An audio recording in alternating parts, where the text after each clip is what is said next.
இன்றைய நிகழ்வின் இரண்டாவது அமர்வு. முதலில் வரலாற்றை அறிய வேண்டும். அடுத்து நாம் அறிந்த வரலாற்றில் நாம் இருக்கும் மண்ணில் இருந்து என்ன மாதிரியான செயல்பாடுகள் அரசாங்கத்தின் தரப்பிலிருந்து நிகழ்ந்திருக்கின்றன. Session 2 is going to be in English, so I will switch my language to English now.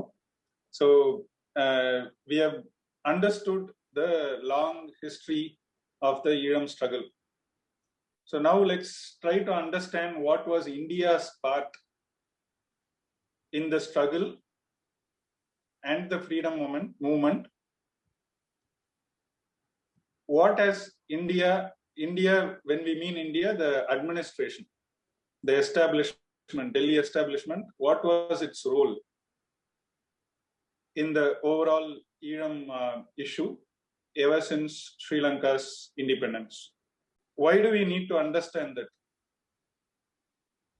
The main reason is for us to get a clarity of what was the stance of India in different times and how that has changed, and what the change of stand of India has affected on ground in Eelam, for us to understand that holistically and see what needs to be done in the current situation to progress with the Eelam issue and help that nation, the Tamil people in Sri Lanka, to step ahead in their freedom struggle. So that is what we need to, that's the main reason why we need to understand what's India's role in it.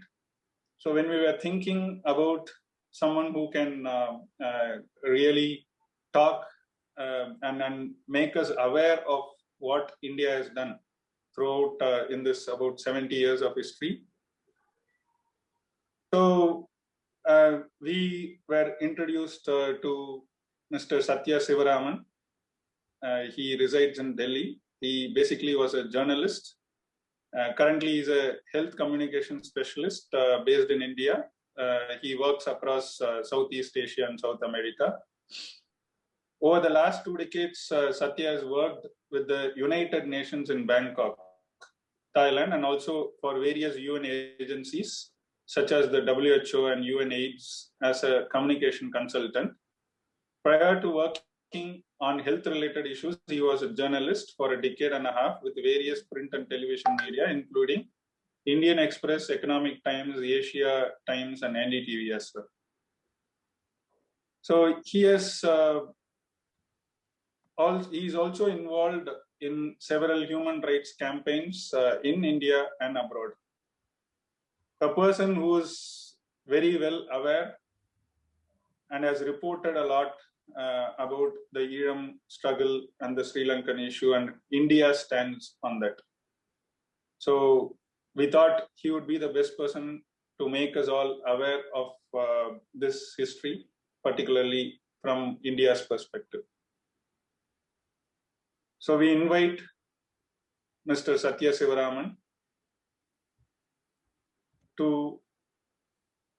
deliver a speech for the next 40-45 minutes and make us all aware of India's role in the Eelam struggle.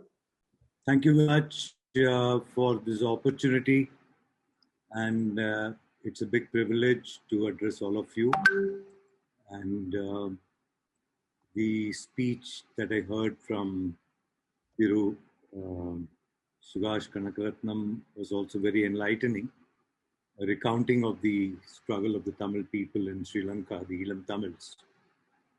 I will try my best to give an overview, the details of what all India has been up to in the context of Sri Lanka would run into many hours of speech. I will try to summarize it, give a broad overview of what is the broad direction in which the policy has been and where it is going, and how do we understand the experience to see where we in India should proceed in a way that gives the Eelam Tamils justice peace and dignity. The Sri Lankan conflict, the civil conflict between the Tamils and the Sinhalese, ranks along with Kashmir and the nationality struggles of the Indian Northeast as one of South Asia's most intractable and bloody conflicts. In terms of the death, destruction, and displacement, it has also resulted in the greatest humanitarian crisis in the subcontinent since the Bangladesh War of Independence in 1971. While official and most media estimates still routinely parrot official figures of around 80,000 to 100,000 people being killed in this 3 decades-old war, the numbers are in fact much, much higher. The number of dead has probably reached over 1 million in the last 40 years, with another million plus Tamils displaced from their homes and even forced to flee abroad. In fact, half the Elam Tamil population lives outside Sri Lanka, which tells you a lot about what has happened there. Just since the beginning of 2009, in the last stages of the last phase of the civil war, and especially in the last few days of fighting, probably as many as anywhere between 40 to 100,000 people died. There are varying estimates. This is one of the estimates. Most of these were Tamil civilians taking shelter along with the remnants of the LTT in the so-called no-fire zone that was nevertheless shelled continuously by a rampant Sri Lankan army. There are those who object to the use of the term genocide when applied to what has happened to the Elam Tamils, as if genocide happens only when white people die in large numbers. According to Article 2 of the United Nations Genocide Convention, genocide is defined as, or rather it includes, number one, a mental element, the intent to destroy in whole or in part a national, ethnic, racial, or religious group as such. And number two, a physical element, which includes the following 5 acts: killing members of the group, causing serious bodily or mental harm to members of the group, deliberately inflicting on the group conditions of life calculated to bring about its physical destruction in whole or in part, imposing measures intended to prevent births within the group, forcibly transferring children of the group to another group. These are the 5 physical acts of violence that constitute part of the genocide. The claim of those who oppose the use of the term genocide in the Elam Tamil context is that the intent to destroy a national, ethnic, racial, or religious group is very difficult to determine. It is this special intent that is supposed to make the crime of genocide unique. So what they're basically saying is, yes, the Sri Lankan and the Sinhala armies have carried out all these physical acts of destruction, but have they done it with the intention of wiping out all the Tamils as an ethnic group? That is something that they say are not able to decide, which is quite remarkable given the fact that the physical destruction is so beyond doubt genocidal act. According to the jurisprudence around genocidal laws, cultural destruction alone does not suffice, nor does an intention to simply disperse a group. The victims of genocide are deliberately targeted as members of a group and not as individuals. The case law that has arisen around genocide litigation has also associated intent with the existence of a state or organizational plan or policy, even if the definition of genocide in international law does not include that element. What this means is that genocide in the legal parlance always involves the role of a state or an organization with a particular genocidal plan or policy. Well, the experience of Elam Tamils at the hands of successive Sinhala regimes in Colombo over the last 8 decades clearly fits the definition of genocide as per the UN Convention and as per the jurisprudence that has evolved around this term. Tamils have been subject to state-sponsored war crimes, routine pogroms, the women have been raped, there has been economic dispossession, targeted assassinations, arbitrary arrest and torture, discrimination as a linguistic and ethnic group through state policy, displacement from their homeland in very large numbers, and they've been denied basic justice by the highest courts in Sri Lanka. If this does not constitute genocide, then it is time to tear up the UN Genocide Convention and throw it in the dustbins of Geneva, where it belongs. Just yesterday, as I speak today, just yesterday, the US government of Joe Biden recognized the mass killings of Armenians by Turkish armed forces in World War I in the beginning of the 20th century as a genocide. It took the world's biggest superpower a century to recognize that genocide. But it is, of course, better late than never. One hopes it will take the US and other global powers far, far less time to recognize the genocide that has been perpetrated on Elam Tamils.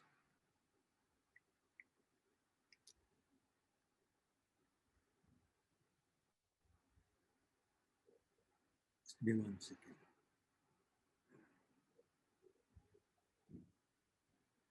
What has been India's role in the genocidal policies and actions against Elam Tamils over the decades?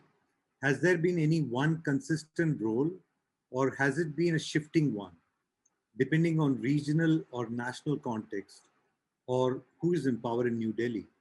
What are the lessons one has to learn from the experience of Indian foreign policy on Sri Lanka, mostly decided by a handful of foreign ministry bureaucrats, intelligence officials, and very clueless politicians? What can Elam Tamils expect from India, and can they expect anything positive at all in future from the India as it exists today? First of all, as an Indian citizen, while I have pointed fingers at Sri Lanka's racist policies against Elam Tamils, let me also say that at its very core, the policies of all South Asian nations have not been very different. Throughout the region, if you look from India to Pakistan to Bangladesh, throughout the region, the same kind of historical, ethnic, cultural, religious, and other identity-based conflicts abound. And none of our rulers know how to handle any of these conflicts in a democratic or peaceful manner. In fact, the truth is that our rulers don't even know what is democracy. Despite all the light and sound show called general elections or elections every 4 or 5 years, each South Asian country is essentially a coalition of many feudal or today corporate dictatorships put together. I've always believed that there can never be a Hitler in India because there are already too many of them. And we have democracy because there are so many of these Hitlers that they usually cancel each other out. And they create an impression that there is some kind of democracy. What I'm really referring to is the attitude of feudal arrogance and intolerance our elites bring to every issue they deal with, particularly the grievances of ethnic and other minorities. Everywhere, whether in Kashmir, the Indian Northeast, or against the Baluchis in Pakistan, the answer of governments in South Asia is to suppress assertion of identities or differences of any kind with raw violence, the sheer might of state power, resulting in greater and greater alienation, counter-violence, massive human rights violations, and erosion of whatever little formal democracy our countries have. And it is also interesting to note that in every South Asian country, it is the majority population that produces the largest number of extremists and terrorists. So, for example, the biggest terrorist threat in Sri Lanka does not come from the minority population, it comes from the Buddhist fanatics. In Bangladesh and Pakistan, the threat comes from Islamic fundamentalists. And in India, the biggest threat to peace and the terrorist threat in India comes from Hindu supremacists. And their real goal ultimately is, while they use minorities, whether religious or ethnic minorities, as convenient scapegoats or objects of hatred, the real goal of all these elites in South Asia is to silence the majority population, the majority of people within their own countries. It is a power play.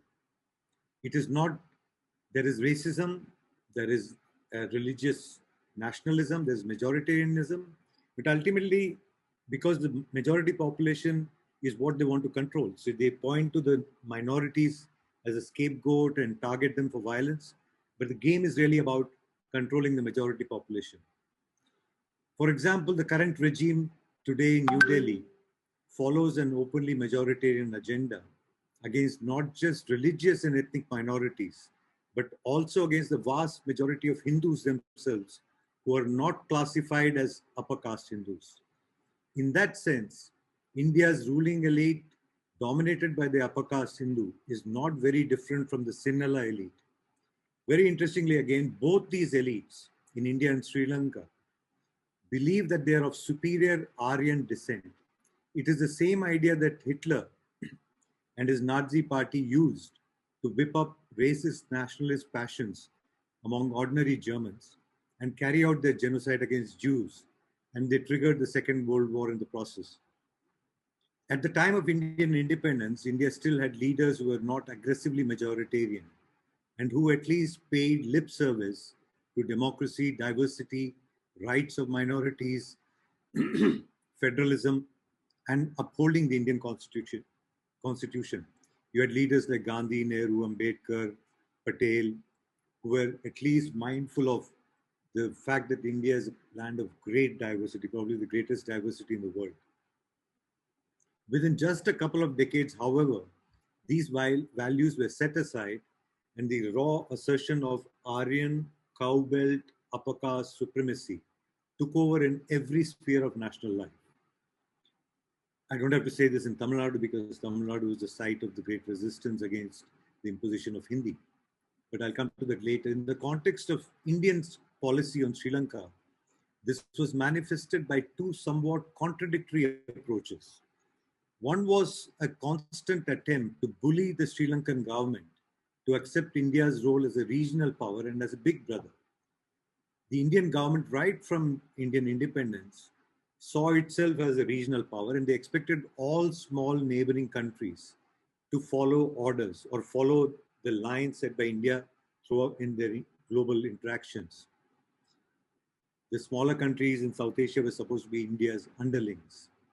This was very strongly resisted by the Sri Lankans right from the time of back in 1948 itself.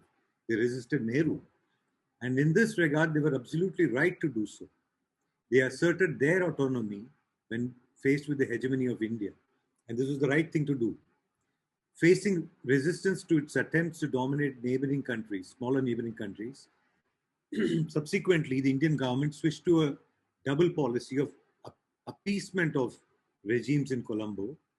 They abated Sri Lanka's discriminatory policies against Tamils, but tried to play this very intricate or very complex double game, where on one hand they would make noises in support of Tamil sentiments in Tamil Nadu, or even talk about the rights of the Elam Tamils.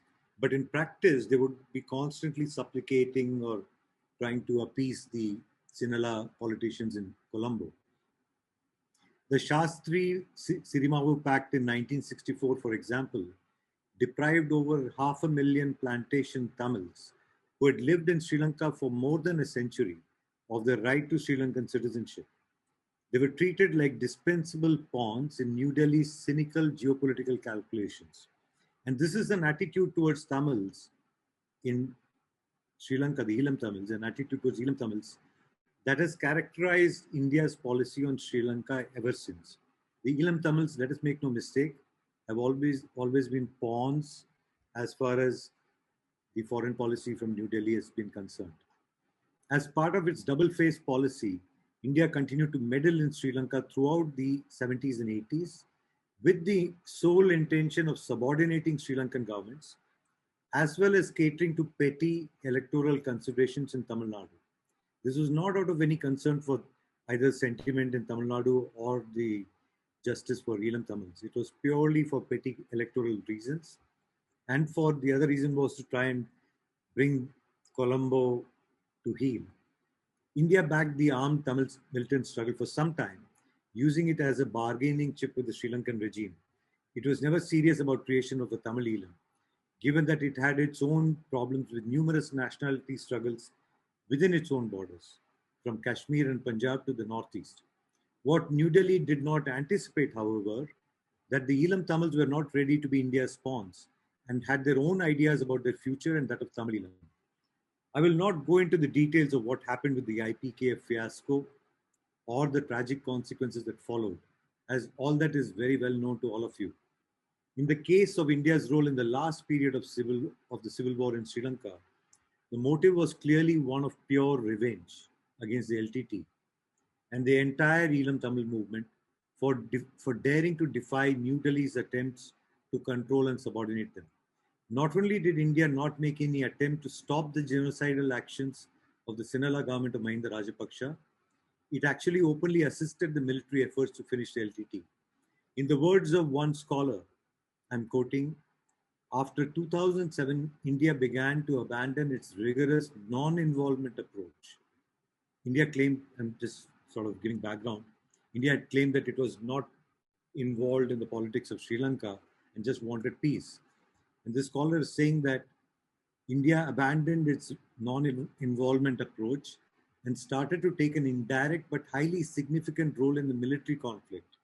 This new approach was manifested, on one hand, in the crackdown on LTT networks in Tamil Nadu, which helped the Sri Lankan government in its fight against the Tigers, and on the other hand, in the provision of military hardware, mainly in the form of defensive equipment, and in the forms of military cooperation with the Sri Lankan government.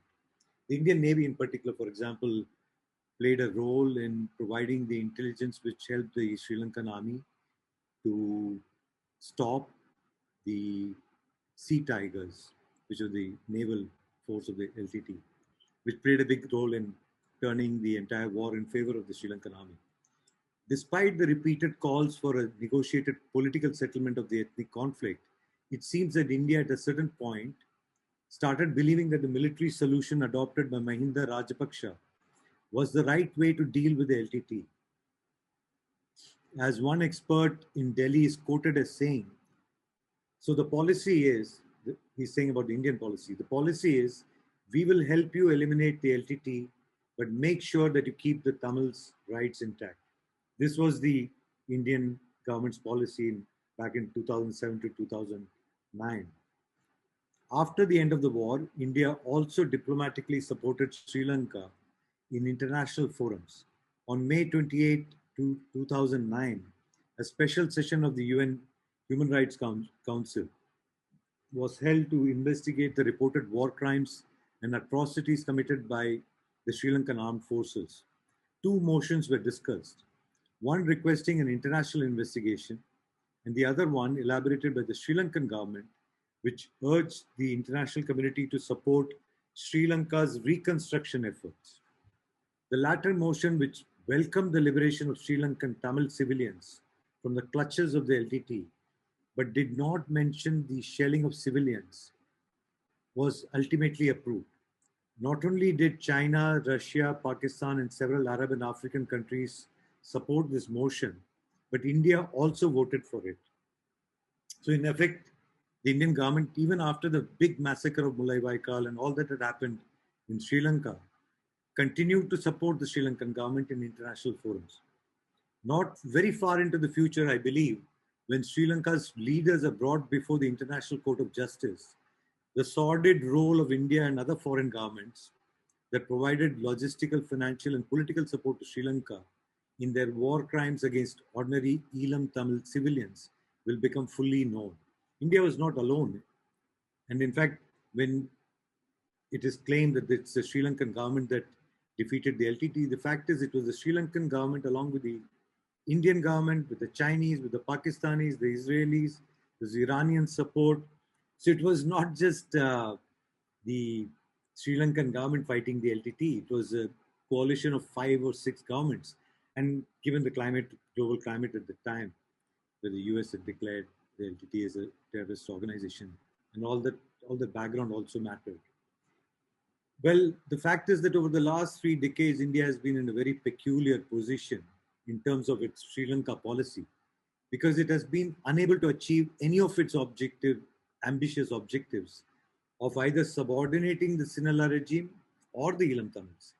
It has basically become like a big bully whose bluff has been called by seemingly much smaller players. India's policy on Sri Lanka, really, if you look at it closely, while the people sitting in New Delhi may think that they've been very smart, the fact is They've completely botched their policy on Sri Lanka. They've not stood up for any kind of real principles that India claims of non-violence, peace, non-alignment, justice, friendly neighborhood policies. They've not been able to live up to any of those principles. They've not been able to support the Elam Tamils properly. They've betrayed them at several junctures. They've not been able to even become friends with the Sinhala government, despite all the appeasement. The Sinhalese don't care so much about the Indian government, what it thinks of them anymore now that they are also close to the Chinese government. So the Indian foreign policy on Sri Lanka is complete shambles. And there's a reason for this. And the reason is, I think that much of Indian policy and much of what constitutes India, and this is what people who are part of the Elam Tamil movement should remember and recognize, India is not one monolith India. India is actually made up of many, many different ethnic, linguistic, religious, and nationality groups. It's a coalition of many countries put together, really speaking. It's a country that is barely 250 years old, created by the East India Company. Yes, the freedom movement was a glue that brought a lot of people from across different parts of India together. But it's a very tenuous link, and the attempts have been since independence to centralize power, to impose the values, the culture, the priorities of a section of India, which is largely in the northern part of India, the cow belt India, on the entire country. The slogan of Hindi, Hindu, Hindustan, which is the favorite slogan of the current government in power, which is opposed by people across India who are not part of this culture. This is the truth. So there is no such thing as one India, and foreign policy on Sri Lanka has been largely determined by New Delhi. Yes, they have had inputs from Tamil Nadu, but a lot of the inputs from Tamil Nadu, I'm sorry to say, have been driven by petty electoral considerations and not necessarily genuinely with concern for the future of Elam Tamils.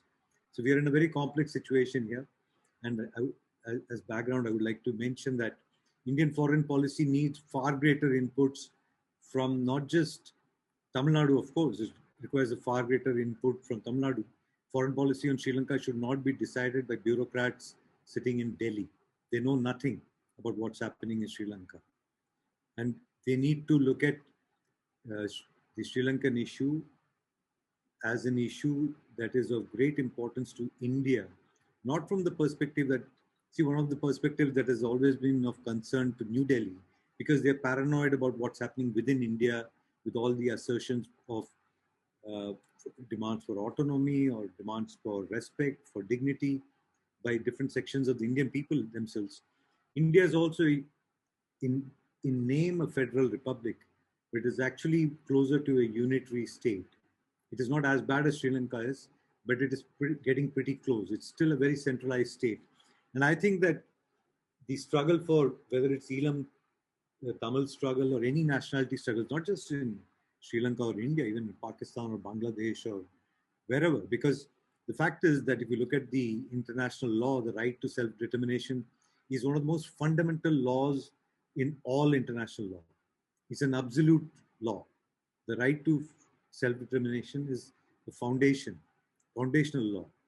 And the fact remains that, the right of different people to live with dignity should be respected without resort to violence. And if there is violence and there's a denial of these rights, conflict will definitely arise all over this region. And it's been going on for the last 50, 60 years anyway. And today what we face is, today the India of Gandhi or Nehru is long gone.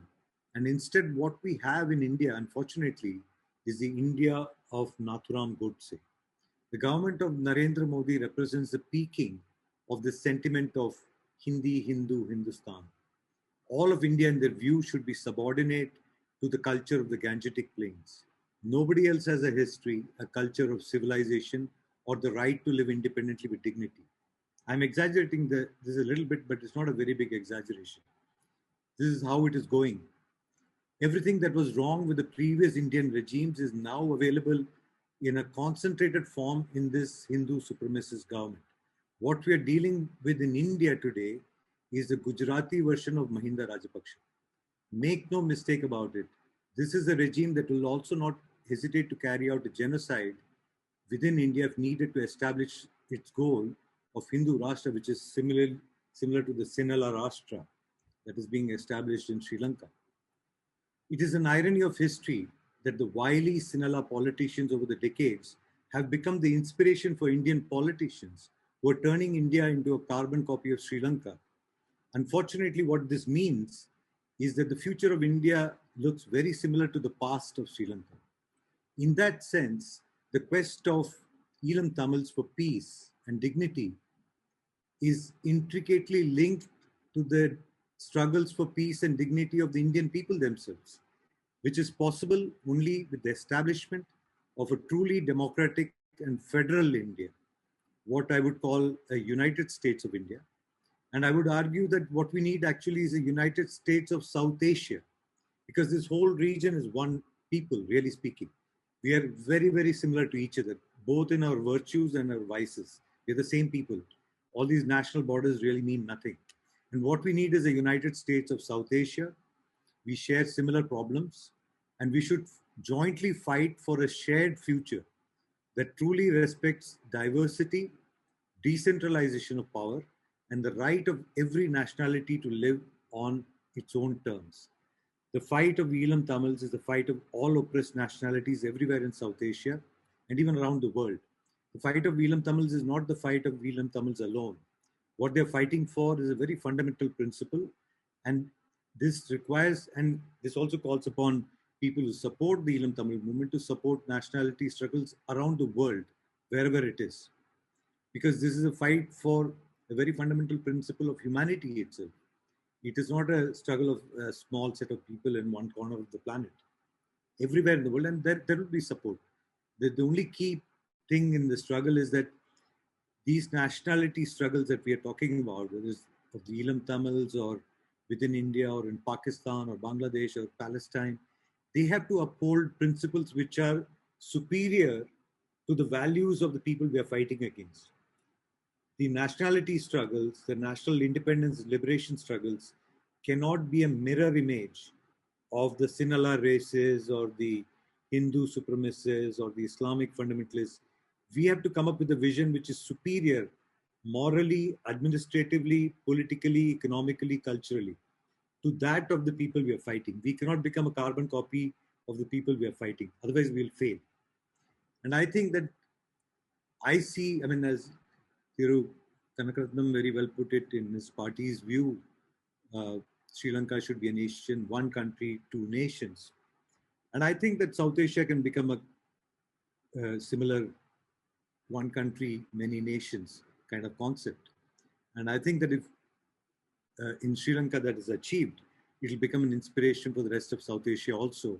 On the other hand, I think the struggle, how can India support Sri Lanka, the Elam Tamils and the Elam Tamil struggle, that question, my answer would be by having a joint struggle to achieve both in Sri Lanka and in India and in rest of South Asia, the greatest autonomy possible for all subnationalities and nationalities, and to create a South Asia of one country, many nations, what I would call the United States of South Asia.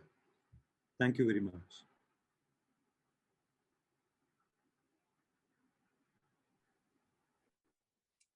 Thank you, sir.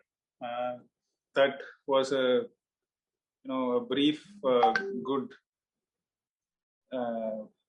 explanation on India's stance, not just on the Elam issue, also from the South Asian context, what currently is happening and what is bound to happen. We very much understand that background, and that is what we as a party, Nam Tamizhar, has always been voicing out. All the ethnic groups within India, right, the nationalities within India, to put it right, definitely are being deprived of their own right in terms of the language, and also the minorities in terms of following their own religion. So that has been under pressure, not just in India, across South Asia for at least half a century now. So from that context, definitely this helps us understand India's stance, right? So there are some questions that have come in as well, sir. The first one, you almost touched upon that, but probably if you can explain that a little bit more as well. Why Indian governments invariably, right, both be it Congress or BJP, oppose Elam struggle? Is it the big brother attitude? You did mention that as well, of India to control South Asia. Is that their intent? Why, if that is the intent as well, why they think opposing the Elam stance, the Tamils' cause, is going to help them achieve that? No, it's not so simple. I mean, this is a line of thinking that even, unfortunately, some within the Elam Tamil movement have, that somehow India should come to their rescue and somehow India will support them and give them this liberation. But that is not going to happen for a simple reason that, as I said in my small presentation just now, the Indian elite is a mirror image of the Sinhala elite. Why would they give the Elam Tamils a chance to become independent when there are dozens of Elam Tamil kind of movements within India? There are dozens of nationalities in India which are asking for the same rights as the Elam Tamils, and they're not getting it. If you take language issue, for example, yes, I mean, there are 19 official languages or whatever, but India is a land of probably 2,000 languages. Okay, that is for statistical purposes, 2,000. But if you take the big languages also, you're talking about at least 50, 60 languages, which are completely not recognized. There are entire cultures that are being wiped out, whose identities, whose tradition, whose history is being subsumed, whose lands are being taken over. We talk about dispossession of land. The biggest land grab in India is taking place in the Adivasi parts of India for historically, from Ramayana times, I would say, been happening. The point is that India is an Aryan supremacy. I mean, I'll be very blunt about it. This country is run by Aryan supremacists, and the same concept of Aryan supremacy that Hitler espoused, except that unfortunately for these fellows, Hitler didn't recognize them as good Aryans, so that's a different issue. But I'm saying that the Sinhala elite, I was surprised. I've been to Sri Lanka many times. I've talked to people, Sinhala intellectuals. You scratch the surface. I'm not talking about everybody. I've got very good friends there. You scratch the surface and this thing of the Sinhalese being Aryans comes out. And associated with the word Aryan is some notion that you're born superior. And the same thing is here. What is the difference? And as long as this attitude, Tamils will not get, and in fact, even Tamil Nadu will not get the same kind of respect as long as this attitude remains. That's a fact. Tamil Nadu can express all the sentiment, all the support for Elam Tamils. It is not going to get that kind of. So you need a larger struggle. What I'm saying is you need a larger pan-Indian struggle. And that's why the Elam Tamil issue is not an issue that should concern only people of Tamil Nadu. It should concern all the people of India, and I would say the people of the world. It is an international struggle. It is not a localized regional struggle, which will be solved by miraculously one new Indian government will suddenly wake up and say, we grant you Elam tomorrow. Sure, sir. Thank you. And a very related question. How come the Indian bureaucracy, right, the bureaucrats, especially, I believe the question is from the foreign policy perspective, is so against the Elam issue? Why is it always that way? Especially the Delhi establishment and the bureaucracy is always against the Tamils and the Elam issue. See, the fact is, bureaucrats by profession and by nature are basically managers. They don't have imagination. Their job is to preserve what exists. They cannot come up with anything new. They're given a task to preserve whatever already is there. It's the job of politicians to present a vision of the future, and the vision of the future which brings change in favor of justice or peace or dignity or autonomy. The politicians in Delhi, unfortunately, are completely clueless about anything that is happening in the south of India. If you sit in Delhi, as I've done for many, many years, when you talk about India's neighbors, in New Delhi, the only neighborhood they can think of is actually Pakistan. It's very interesting. If you go throughout, you walk across New Delhi and interview everybody there, all the top bureaucrats, ordinary people on the streets, and ask them what are the neighboring countries of India. They will say Pakistan first, and then maybe they'll say China. They will not even say Bangladesh. To say Bangladesh is our neighboring country, the Delhiite has to travel all the way to Calcutta. And to say that Sri Lanka is our neighboring country has to come to Chennai. They have no geographical sense at all. And these are the politicians who are supposed to be guiding the bureaucrats. And there's no guidance. So the bureaucrats take over. And what do the bureaucrats do? They want to preserve whatever is there. They're not going to do anything new. It is up to the politicians. And unfortunately, the politicians from the south of India, particularly Tamil Nadu, all said and done, do not have that kind of clout in New Delhi. You know, they may be important at the time of government formation in Tamil Nadu or in the center, but after that, Delhi just abandons them. That is a sad fact. So unless that changes, the bureaucrats will not change. They're basically, and the bureaucrat knows that the politician doesn't understand the issue at all. Neither does the bureaucrat understand the issue, but he pretends that he understands it. So that has to change, and that has to change only with the power of political movement. The political assertion has to be there, which will force the bureaucrats to change. There is no other way. Certainly, sir. That's something that we can take a clue from as well. Thank you for that response. So the next question is,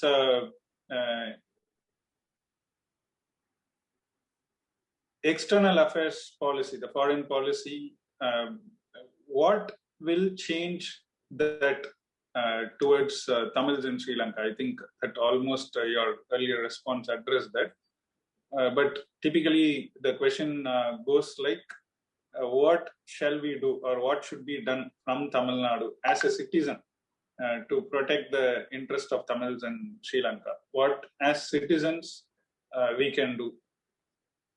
Apart from, I think you already addressed the political part of it, what needs to be done from the party's political aspect. But as citizens, is there something people can do? I think there are many things that can be done. If you look at what has happened in Sri Lanka to the Elam Tamils, the genocide is not only in terms of physical loss of lives, but also an attempt to wipe out their culture, their tradition, their history, starting from the burning down of the Jaffna Library. I think that the citizens in Tamil Nadu in particular, Tamils of Tamil Nadu in particular, can play a very big role in helping expand the culture, preserve the culture. There are many things that can be done. Tamil Nadu is a very resourceful state. It is a very leading state in terms of both economically, industry, and particularly as a software power within India. And I think you can do a lot of things internationally. There is no reason today. I've always argued, for example, that the Elam Tamils should think global. They should not think regional or local. Yes, the local struggles are there. It's been there for a long time. Today, I think that, if you look at what is happening to the concept of the nation is no longer just bound to land alone. If you take economies, historically, the nation state in Europe came up by demarcating clear geographical territory. So people said, this is our land. And they put a fence around it, elected a government, had a flag and a national anthem, and they said, we are a nation. But today, if you look at the global economy, it is virtual. Very large part of the global economy is virtual. Most of the money today is digital. If you take a small place like Singapore, has hardly any land, but it's one of the biggest economies in the world. There are many countries like that. So land is not the primary foundation of nation.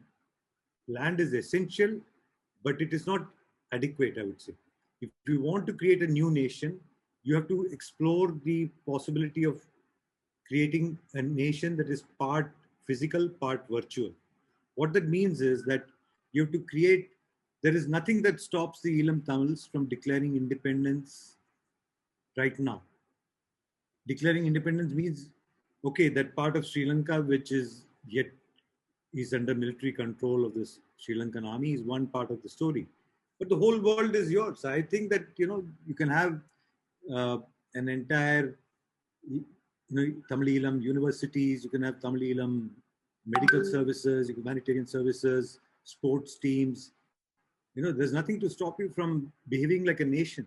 And it's very important, I think, that effort globally for the Tamils around the world to make an effort to create a global Tamil nation. I don't see any barriers to that, and it can be virtual.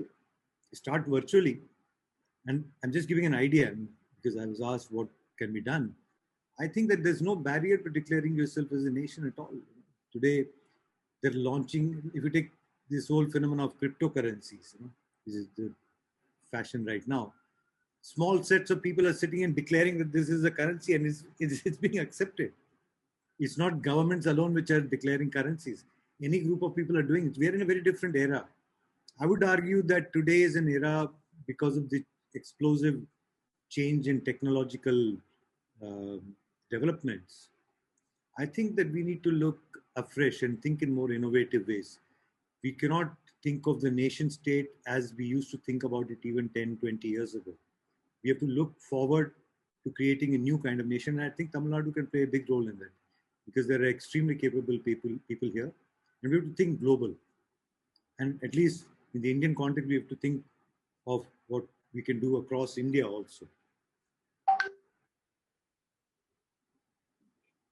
Thank you, sir. So, an extension to that, right? We have to think global. From that perspective, what's your view on the TGT, the transnational government of Tamil Elam? These kind of political systems, do they help in bringing this Elam discussion in the international forums? What kind of change can they inflict or enable in this contest, in the current context? Well, I must make a disclosure. I've personally been involved with the TGT for some time. And I would say that it's a very, very refreshing and very innovative concept. A transnational government. See, the fact is, a very large number, I would estimate, maybe, correct me if I'm wrong, half the Elam Tamils are not in Sri Lanka. They're outside Sri Lanka, and they're all over the world. It's a diaspora.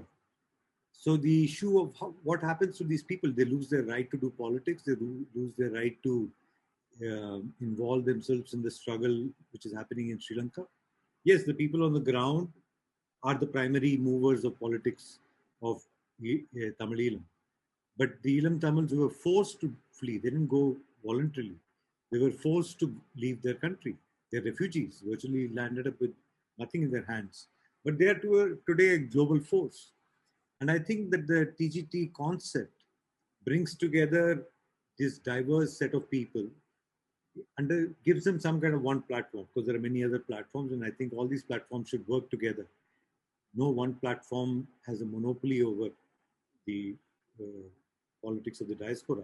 But I think it's an interesting concept and a very innovative concept, and it's in the right direction that you create a global platform for Tamils, and for Elam Tamils, and you create a political process. You have a parliament, you have a process of election, you have a process of, I've always argued that you need to draw up the constitution of Tamil Elam. There's nothing that stops you from having a constitution. You'll win independence whenever you do, but when you're there, it will take you, even if you get independence, take you 5 years to do a constitution. You might as well start now. And the process of writing a constitution with participation of Tamils, and also not just Tamils. See, Tamil is a cultural category. It's a linguistic category, but it's primarily a cultural category. In my view, it welcomes anybody who supports the Tamil cause and the Tamil culture, the Tamil traditions. So we have, the Elam Tamil movement has many supporters across the globe who are not Tamils, very highly respected scholars of international law, human rights activists, many people there. So I think with the participation of a very wide section of people, you should draw up a constitution of Tamil Elam. And that effort should start. So platforms like the TGT and other platforms which are there should make that effort. Because unless, the simple point is this, unless you behave like a nation, unless you look like a nation, unless you walk like a nation, unless you talk like a nation, you cannot become a nation. It's very important to have all the trappings of a nation globally. You know, you cannot confine the struggle to only what is happening in Sri Lanka. As I said, it's an international struggle. And the fact of the matter is, like it is believed that if India does something, then Tamil Eelam will become a reality. And the fact is that if the US does something, Tamil Eelam will become a reality in half an hour. It won't even take a day. You see what I mean? If the US declares, I'm giving a hypothetical scenario. Suppose the United States tomorrow morning declares we recognize Tamil Eelam and nobody can touch it. We will put a no-fly zone over it and we'll provide military support. Nobody can do anything. That's a fact. This is what they did in Kosovo. East Timor, this happened, and many other examples are there. We are still living in a world where the big powers determine what is a nation and what is not a nation. And I don't think that means we have to go begging to these global powers. We have to create a global movement where we get international recognition for our cause, which is a just cause. And in that sense, I think we need to think big and not just depend on India in that sense. We have to think international. Definitely, sir. Thank you for that. And the next question goes like, India supported and even directly involved in Bangladesh's liberation or separation. Why not the same stand in Tamil Eelam? That's the question. Yeah, that's a very good question. And I think that I'll attempt an answer. I'm not an expert on the subject, but when Bangladesh was happening, it was obviously motivated not just by concern for the people of Bangladesh who were being killed by the Pakistani army in very large numbers. It was motivated also not entirely by the fact that very large number of refugees were coming from Bangladesh into India. It was definitely at some level motivated by the fact that it was an opportunity to cut Pakistan into two. And Pakistan being India's biggest rival. In Sri Lanka, there is no such motive, from a geopolitical or even a national perspective. Because the question is a very valid question, because it says if India chose to intervene militarily on behalf of the Bengali-speaking Muslims of Bangladesh when they were subjected to genocide by the Pakistani army, why can't they do the same thing in Sri Lanka? The fact is that it is not as geopolitically compelling. The Eelam issue is not as geopolitically compelling as Bangladesh was in 1971. And also the fact remains that political leaders also make a difference. Indira Gandhi was a different personality than everybody else after her. She was special, both in a good and bad way, but she was special. She was very different. And all the pretenders, like there is, the current prime minister believes somewhere that he's some kind of trying to become a version of Indira Gandhi, but frankly, not a shadow of the real original. So I think there's a difference, part historical, part geopolitical, why India has not intervened. India did, but it went in with this wrong impression that they can control the Eelam Tamils. The IPKF operation was a military intervention, but they went in with this very, even in Bangladesh, actually, if you look at it, what happened, yes, India intervened, they defeated the Pakistani army, Bangladesh was formed, but they did behave in a way that ultimately the subsequent post-independent Bangladesh governments turned against India. So the question people in New Delhi have to ask is, what is it about them in New Delhi that makes all the neighboring countries so antagonistic to them? Instead of complaining about the attitude of the neighboring countries, what the bureaucrats and the policymakers in Delhi should do is look in the mirror and ask themselves, what is wrong with me? This is the fact. They are too arrogant. They have this big brother attitude, and they do the same thing within India. You cannot have a foreign policy which is superior to your domestic policy. You will, when you go abroad, you'll behave as badly as you behave at home. That is the truth. And that's what is happening with Indian foreign policy. If you don't know how to behave with Indian people, you won't know how to behave with people in the neighboring countries. Exactly, sir. So, see, even in this context, right? Of course, Indira Gandhi was in support of the Tamils in the Elam issue. She initially had helped, but unfortunately, not long enough she lived or served for that cause to take a better shape and lead to its freedom. So that was unfortunate end. But in the same context, right, she was the one who gave away the Kachativu, which has been a 50 years issue right now. So what nearly 50 years, right? So normally, this thumping big brother attitude, they talk about Akhand Bharat and all that, but literally 50 years back, we have lost one island which was part of India without the consent of that particular state, or it was owned by a king or a family. So without the consent, it was given to the neighboring nation, and that did not do any good to India as well. Eventually, we have lost about 800 odd fishermen's lives, which otherwise, if Kachativu was our place, it would have expanded the sea space, the border for us, right? So, why is the Indian establishment's view on a land that was India that's being lost is different when the Tamil Nadu people claim that it has to be annexed to India right away, and they've been talking about it, at least not taking any great measures to get that done, but at least the discussion has been open for a long time. Why is the Indian establishment not moving towards that? Why are they not very interested in that context? I suspect that the Kachativu deal was part of some kind of a quid pro quo. That is, India got something in return for giving this over to Sri Lanka. And as I said before, the concerns and the demands and desires of the people of Tamil Nadu in the context of India are really not that important.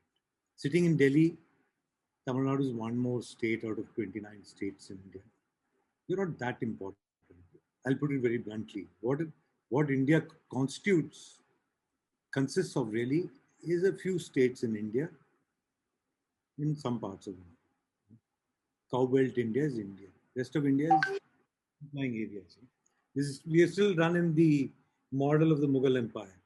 The Sultan sits in Delhi, and all these warlords are delegated to control the outlying areas.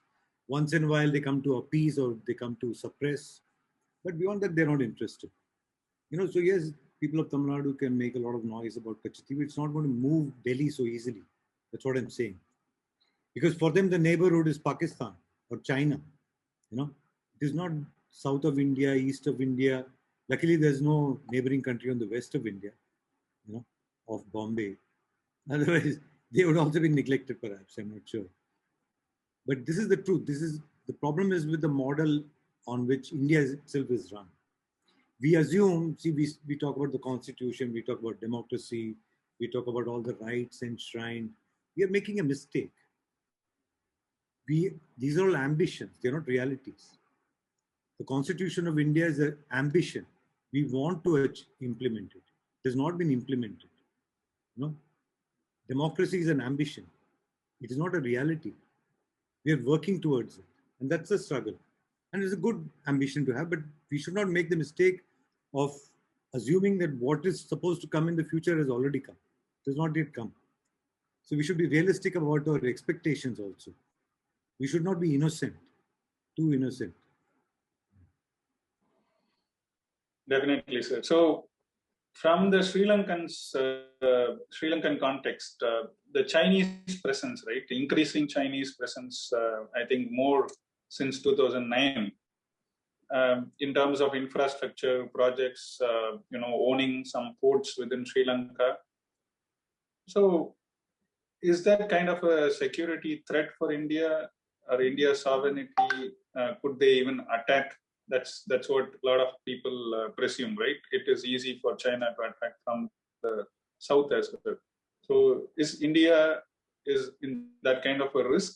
And what from that context should India's position be towards Sri Lanka?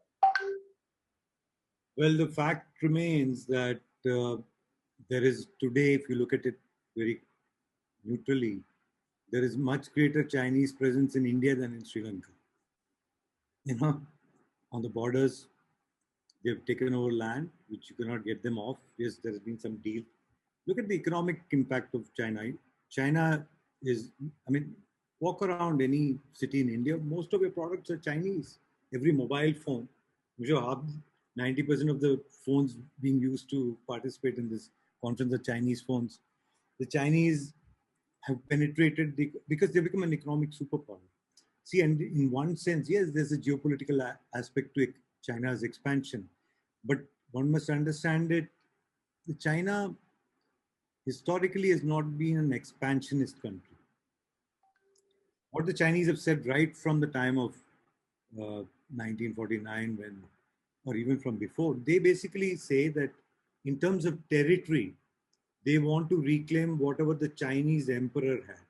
You know, they don't want to go beyond it, or wherever they want to have a sphere of influence where the Chinese tributaries were, like Indochina, like even countries like Thailand and even Burma. But Sri Lanka and all were never part of Chinese empire as a tributary or whatever. You know? But economic expansion today, if you look China, you go all over South America. Every country, Chinese investment is huge. You know, massive. China owns ports, mines, you know, entire companies. They're funding entire governments. Africa. So it's not just Sri Lanka. So I would say put it in perspective. The truth is that if India wants to compete with China, India has to change internally. India has to become a far more democratic. See, what is the difference between India and China? That we are still a democracy.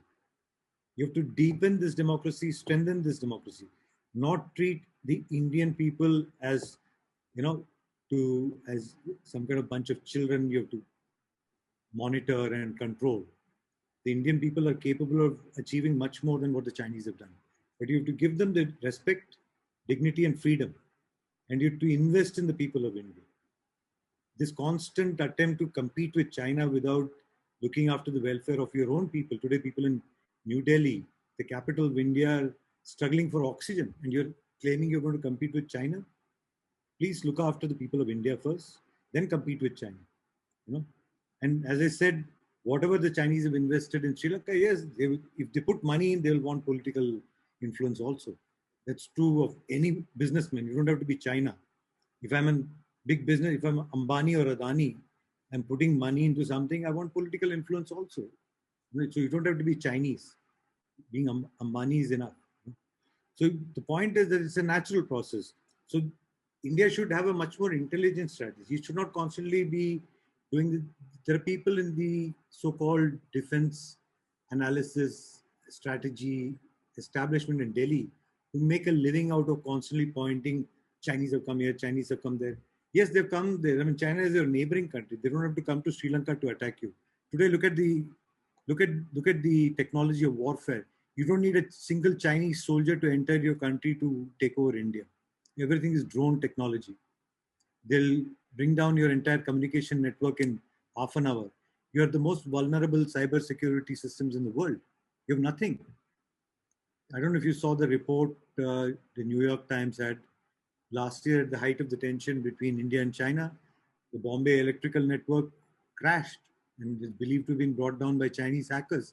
So today, you understand the importance of communication systems. You don't have to do anything. You don't have to come, old style warfare is gone.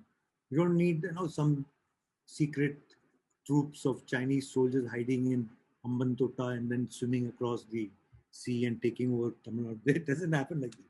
That happened in the old movies. The new movies you want to watch, it's different. It's very different. And you're not prepared for it.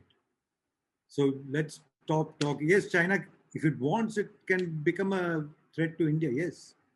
But you have to have, India has to have a more intelligent strategy. And it has to strengthen itself politically internally in terms of democracy.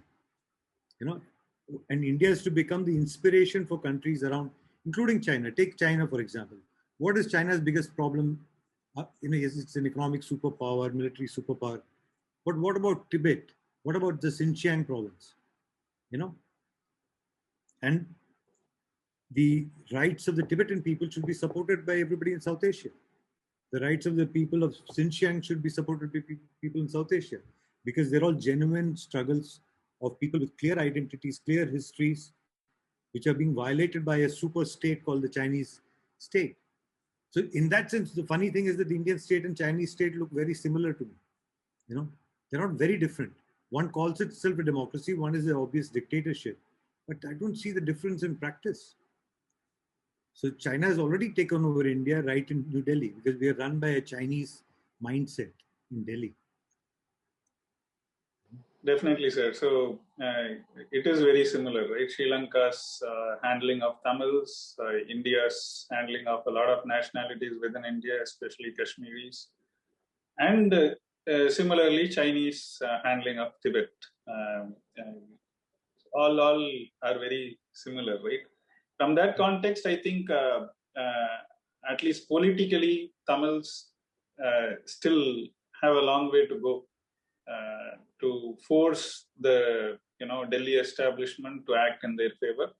Hope, considering all these threats, the Delhi establishment also really understands their responsibility and the threat in front of them.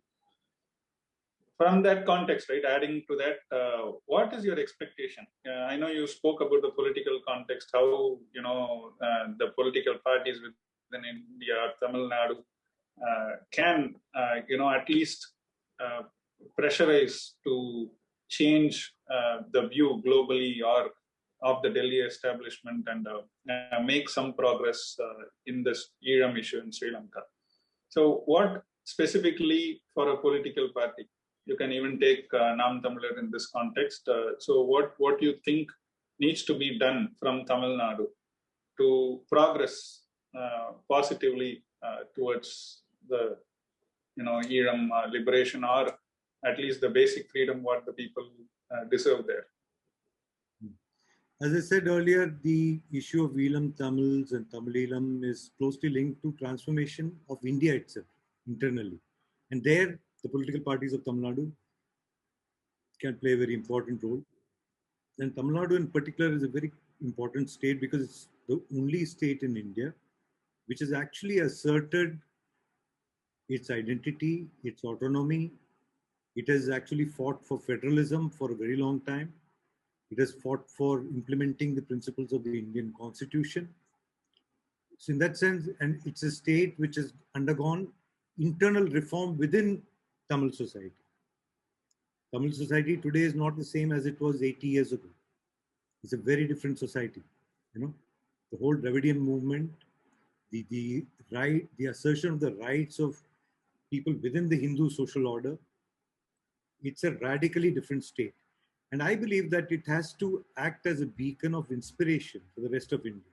What is the problem with a lot of India?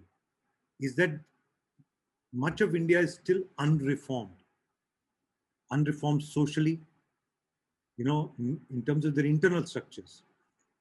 As I said, if you take Sri Lanka, the Sinhala elite, the rich Sinhalese, the politicians, the landed people or the business people, they all talk Sinhala nationalism, they all talk Buddhism. But who is a Buddhist there? What does their behavior have to do with Buddha or Buddhism? Nothing. It's quite obvious. This is one of the most violent, aggressive bunch of people anywhere in the world. They've carried out a genocide, nothing less. In the name of Buddha, that's amazing. But same thing is happening in India, where you have an elite, and in Sri Lanka, I would argue that the ordinary Sinhala person is almost in the same position as the Elam Tamil. Not exactly the same. He's being used against the Elam Tamils. But their position is the same. They're unemployed. They don't have sufficient income. They also struggle for a living, you know. So what the Sinhala politician has done is he's pitted the ordinary Sinhala against the ordinary Tamil. And he's ruling, you know. So the same process we are witnessing in India. So you need a transformation in India. And I think Tamil Nadu, in that sense, if you look at Tamil Nadu, one of the things is that the assertion of Tamil nationalism in Tamil Nadu is a positive assertion. It is not directed against somebody. It is not directed against people from the neighboring states or against the Hindi-speaking people. It is welcoming to all, but it is a positive assertion of its own identity and culture. It is not a negative assertion. It is not saying get out from my state. Not that kind of thing is not there in Tamil Nadu, at least as of now. So it's always been a positive assertion of a pride in a culture. And there's nothing wrong with being proud about your culture. Yes, Tamil Nadu has resisted imposition from the other states, like the Hindi imposition, for example. But this model of positive cultural assertion which Tamil Nadu stands for has to come up in rest of India. If you take the Hindi belt, there is no such thing as the Hindi belt. If I was brought up in Madhya Pradesh, for example, all over northern India, you have at least 15, 20 different languages which are all clubbed under the umbrella called Hindi. The people of the so-called Hindi belt don't have the right to speak their own language. They're all dubbed under Hindi. Hindi is a new language. It's 120 years old, you know. And there are languages like Bhojpuri, Awadhi, Bundelkhandi, Maithili, which are all, you know, hundreds of years old. You know, if you take the Adivasi languages, then we are talking about thousands of years old, whether Gondi or Santali or Munda or Oraon. So what I'm saying is that the Tamil model has to be spread throughout India. That's the only hope for India. If India is to become a genuinely democratic and federal country, it is only the political trends of Tamil Nadu that can lead the way. So the responsibility of Tamil Nadu political parties is not confined to Tamil Nadu alone. They have to continue asserting the values of their own political history and political struggle. Whether it's the Dravidian movement, whether it's the language movement, whether it's the movement for regional autonomy. So in that sense, the political parties of Tamil Nadu have a very big responsibility. Certainly, sir. Thank you so much for your time, for accepting our invite and delivering such a very informative session. Of course, a wide range of topics from India's involvement, Delhi establishment's policies, and South Asia on the whole. In this context, how the politics has to reform itself, and what as Tamils we need to do. You have also given some clue for us as a party to evolve and take a note of. Certainly, we will progress on those grounds, sir. Believe today's session has given a basic understanding of the Elam struggle and certainly India's role in the whole struggle and its history, basically, right? And definitely, Nam Tamilar Katchi, as we stand for the Tamil nationalism, right? Within India's context, what can be achieved, what needs to be done. We have the same, empathy, and we certainly support to the same level that we stand for Tamil nationalism.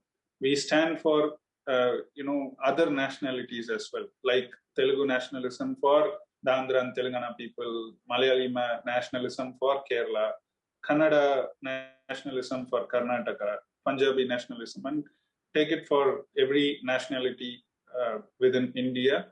We definitely stand with them in their nationality struggles.